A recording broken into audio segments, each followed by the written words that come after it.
તથાસ્તુ વિદ્યાપીઠના લાભાર્થે racecourse મેદાન રાજકોટના પ્રાંગણમાં આયોજિત સર્વપિતૃ મોક્ષાર્થે શ્રીમદ ભાગવત મોક્ષ ગાથા આજનો ચૈત્ર સુદ 11 કામદા એકાદશીના પવિત્ર પાવન દિવસે ભાગવત ભગવાન અને વક્તા પૂજનીય જિગ્નેશ દાદાનું પૂજન સંપન્ન કરવા માટે કથાના મુખ્ય મનોરથી શ્રીમાન રાજુભાઈ પોબારુ, શ્રી દીક્ષિતભાઈ પોબારુ, પ્રભુ ગ્રુપ, અન્ય કથાના મુખ્ય મનોરથી શ્રીમાન મનીષભાઈ માદેકા, રોલેક્સ રિંગ્સ લિમિટેડ, શ્રીમાન હિરેનભાઈ રાજુભાઈ ખખ્ખર, સુધાબેન ચિંતન ધાર્મિક ખખ્ખર,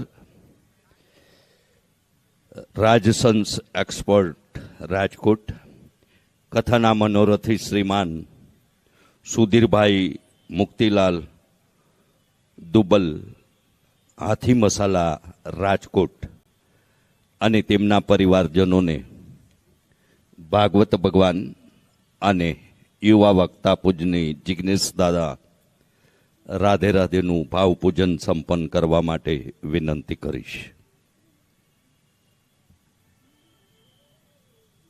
સત્સંગથી મન દ્રઢ બનતું હોય છે અને કળીકાળમાં કહેવાયું છે કે હરિનામ રટણ, સ્મરણ, શ્રવણ, ગાન અને એના પાનથી પરમેશ્વરને પામવાનો સહજ માર્ગ કળીકાળમાં આ બતાવાયો છે. અને એટલે જ કદાચ વંદનીય પ્રેમ ભિક્ષુજી મહારાજ પ્રેરિત શ્રીરામ જય રામ જય જય રામ 2024 કે 2600 દિવસો કરતાં પણ વધારે દિવસોથી સતત આ ધૂનનું રટણ અને ભજન જામનગર, દ્વારિકા, માલસર વગેરે જેવા શહેરોમાં થઈ રહ્યું છે. મનોરથી પરિવારના પૂજન સંપન્ન થયા બાદ ડૉક્ટર દર્શિતાબેન શાહ માનની ધારાસભ્યશ્રીને ભાગવત ભગવાનના દર્શન પૂજન માટે કથા મંચ પર આમંત્રણ આપી રહ્યો છું. સાથે મેહુલભાઈ નથવાણી હમણાં જેમની વક્તવ્યની વાણીથી જેમણે આપણને સૌને સંબોધિત કર્યા એવા યુવા વક્તા ભાઈ પુનિત જોશી, કવિ તુષાર વ્યાસ, હાસ્ય કલાકાર સાયરામભાઈ દવે, લંડનથી પધારેલા રીટાબેન શાહ અને આહિર સમાજના અગ્રણી ઘનશ્યામભાઈ હેરબાને વિનંતી કરીશ કે તેઓ મનોરથી પરિવારનું પૂજન સંપન્ન થયા બાદ ભાગવત ભગવાનના પૂજન અને રાધે રાધે પરિવારનો પૂજ્ય દાદાના કરકમળોથી સત્કાર ભાવ સ્વીકારવા કથા મંચ પર પધારશે તેવી વિનંતી કરી રહ્યો છું. આજે 11નો દિવસ છે અને માંગે 20 આપે 30, જય દ્વારકાધીશ એમ 20 માગી અને 30 આપે એવા દ્વારકાધીશના એ શ્રદ્ધા ભરોસા સાથે આજે 11ના પાવન દિવસે તથાસ્તુ વિદ્યાપીઠના વિવિધ સેવા યજ્ઞોમાં આપની યોગ્ય આહુતિ જોડવાની પણ અને પુણ્ય કાર્ય કમાવાની પણ આપ સૌને યાદી સાથે અનુરોધ કરી રહ્યો છું.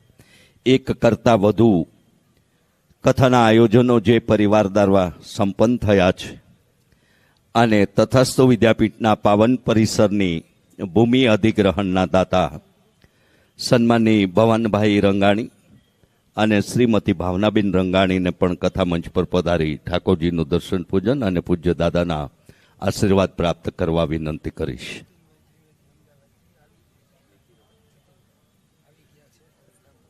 જતીનભાઈ ત્રિવેદી અમદાવાદ પણ. આમ આપણે સૌ જાણીએ છીએ, ગઈકાલે પૂજ્ય દાદાએ પણ આપણને સૌને ખૂબ વિસ્તૃત માહિતી આપી છે. કથા પ્રારંભ પૂર્વે આપ સૌને હું પણ તથાસ્તુ વિદ્યાપીઠના વિવિધ સંકલ્પોની સેવાઓની સહભાગિતાની વિગતો પૂરી પાડી રહ્યો છું. એક પરિવાર ₹1 દૈનિક બચતથી આ સેવા કાર્યનો સહભાગી થઈ શકે. વાર્ષિક ₹2100 અને 5 વર્ષ સુધી એવા નિયમિત દાનથી 10,500 અનુદાનથી 10,000 લોકોને આપણે એક જોડવાનો પ્રયત્ન કરી રહ્યા છીએ.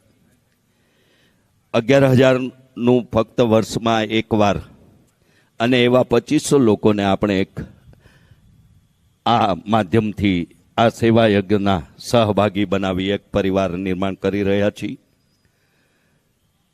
મંગળા આરતીથી લઈ અને શયન આરતી સુધીનું અને વિદ્યા સંકુલની યજ્ઞશાળા, વેદ વિદ્યાલય, બ્રહ્મભોજન, ઠાકોરજીના વિવિધ શણગાર, સેવા, ભોગ, બ્રહ્મભોજન, આવા વિવિધ સંકલ્પોની એટલે કે ટૂંકમાં એક દિવસની સંપૂર્ણ સેવાના 365 મનોરથીના આપણે જોડવા માગીએ છીએ.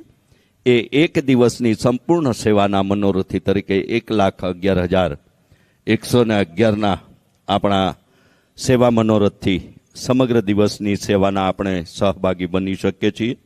વિનંતી કરીશ, પ્રસંગોચિત અને તથાસ્તુ વિદ્યાપીઠ વિશેના પોતાના વિચારો હાસ્ય કલાકાર સાંઈરામભાઈ દવે પ્રસ્તુત કરે તેવી વિનંતી. શ્રી સાંઈરામભાઈ દવે.